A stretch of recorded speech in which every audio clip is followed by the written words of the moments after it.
मुंबई में स्वास्थ्य और परिवार कल्याण मंत्रालय की ओर से और यूनिसेफ के सहयोग से खसरा, रूबेला और नियमित टीकाकरण के प्रति जागरूकता पैदा करने में मीडिया की भूमिका पर आयोजित 2 दिवसीय कार्यशाला के पहले प्रतिभागियों को खसरे के लक्षण, जानलेवा बीमारी की रोकथाम और इलाज के बारे में जानकारी दी। स्वास्थ्य और परिवार कल्याण मंत्रालय की अतिरिक्त आयुक्त टीकाकरण डॉक्टर वीणा धवन का कहना है कि खसरा सबसे संक्रामक वायरस में से एक है, लेकिन टीकाकरण के माध्यम से इसे लगभग पूरी तरह से रोका जा सकता है। राज्यों ने नियमित टीकाकरण कवरेज पर बैकस्लाइड को रोकने के लिए कैचअप अभियान शुरू किए हैं। उन्होंने समुदायों और स्थानीय जनप्रतिनिधियों को टीकाकरण संबंधी झिझक को दूर करने और खसरे के बारे में गलत सूचना और सांस्कृतिक मिथकों का मुकाबला करने के लिए प्रोत्साहित किया। उनका कहना था कि मीडिया हमेशा देश की स्वास्थ्य पहलों में एक मजबूत भागीदार रहा है। खसरे के उन्मूलन के समर्थन में मीडिया की भूमिका महत्वपूर्ण है। हमें समुदायों को शिक्षित करने के लिए एक साथ आने की जरूरत है और उन्हें अपने बच्चों को खसरे के टीकाकरण कार्यक्रम के तहत कवर किए गए सभी टीकों के लगवाने के लिए प्रोत्साहित करने की जरूरत है।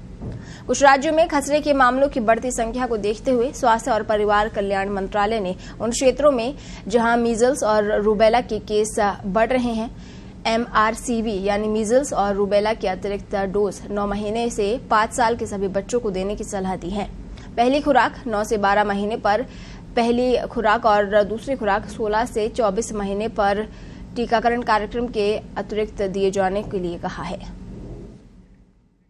अवेयरनेस की कमी तो है ही। जैसा कि हम देखते हैं कि हमारे जितने भी बच्चों का इम्यूनाइजेशन हो जाता है तो उसमें हम मान के चलते हैं कि अवेयरनेस भी उन तक हमारी सर्विसेज भी पहुंच रही हैं। लेकिन जिन बच्चों का इम्यूनाइजेशन नहीं हुआ तो उसमें करीब 1/3 बच्चे के जो माता पिता हैं उनका ही कहना था कि उनको जानकारी नहीं थी मीजल्स वगैरह के बारे में। तो हमारा जानकारी के लिए हमारे अगर रूरल लेवल पर देखें तो फिर भी वहाँ पे आशा हैं जो बच्चों को इम्यूनाइजेशन के बारे में जानकारी देती हैं। जिस दिन सत्र लगना उससे एक दिन पहले जाके बुलावा देती हैं कि हाँ कल सत्र लगेगा, पाइएगा। ANM भी है वहाँ पर। कम्युनिटी का कांस्टेंट इंटरेक्शन हो रहा है हेल्थ सिस्टम से, जिसके थ्रू हम वहाँ पर अवेयरनेस जनरेट करने की कोशिश करते हैं। तो ये तरीका है। बाकी कई बार गलतफहमियाँ फैल जाती हैं लोगों के बारे में कि बुखार हो गया तो फिर टीका नहीं लगाना, या फिर कहीं कुछ पढ़ा कि वहाँ पर टीका लगने की वजह से कुछ ऐसा हुआ था। अल्टीमेटली क्या होता है कि इन्वेस्टिगेशन होती है उन चीज़ों की तो निकल कर आता है कि नहीं, जो इंसिडेंट था वो वैक्सीनेटेड नहीं था। लेकिन जो इंसिडेंट था वो रिपोर्ट हो गया, उसके बाद जो उसकी फाइंडिंग थी वो रिपोर्ट नहीं हुई। तो असर तो उसी का रहता है कि हाँ क्या टीका लगने की वजह से ऐसा हो गया था, तो लोग उससे घबरा जाते हैं, उस तरीके से करते हैं। तो करना यही है कि हमें जानकारी जितनी ज़्यादा से ज़्यादा लोगों तक पहुंचा सकते हैं वो पहुंचानी है, और जितने ज़्यादा से ज़्यादा चैनल्स के थ्रू पहुंचा सकते हैं वो पहुंचानी है। तो अगर हम बात करें के लिए स्वास्थ्यकर्मी इस जानकारी को पहुंचाएंगे, वो अभी तक होता रहा है, उससे काफ़ी बेनिफिट भी आया। लेकिन अब ज़रूरत ऐसी है कि हमें और जैसे अगर स्कूल में टीचर्स इसके जानकारी का मैसेज देते हैं वो बहुत अच्छी बात है। मीडिया में, प्रिंट मीडिया में, सोशल मीडिया में, इलेक्ट्रॉनिक मीडिया में अगर इस तरह की हम जानकारी लोगों को मतलब एक फैक्चुअल इन्फॉर्मेशन अगर देते हैं करेक्ट सोर्सेज से, तो उससे भी लोगों को कॉन्फिडेंस बूस्टअप होगा और आई एम श्योर उससे भी इम्यूनाइजेशन कवरेज बढ़ेगा।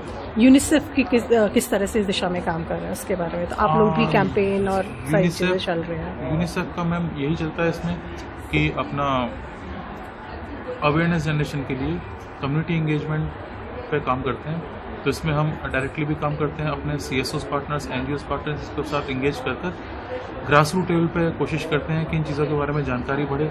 यूनिसेफ ने ब्रिज ट्रेनिंग करके भी एक कोर्स लॉन्च करा था, जिसमें हमने जो बिल्कुल स्वास्थ्यकर्मी हमारे आंगनवाड़ी वर्कर, आशा और ANM, तो इनकी कैपेसिटी बिल्ड करी थी किस तरह से ये बेहतर ढंग से इंटरपर्सनल कम्युनिकेशन के थ्रू करेक्ट मैसेज दे सकते हैं, अपना अवेयरनेस जनरेट कर सकते हैं। तो इन सब चीज़ों को यूनिसेफ सपोर्ट कर रहा है और करता रहेगा।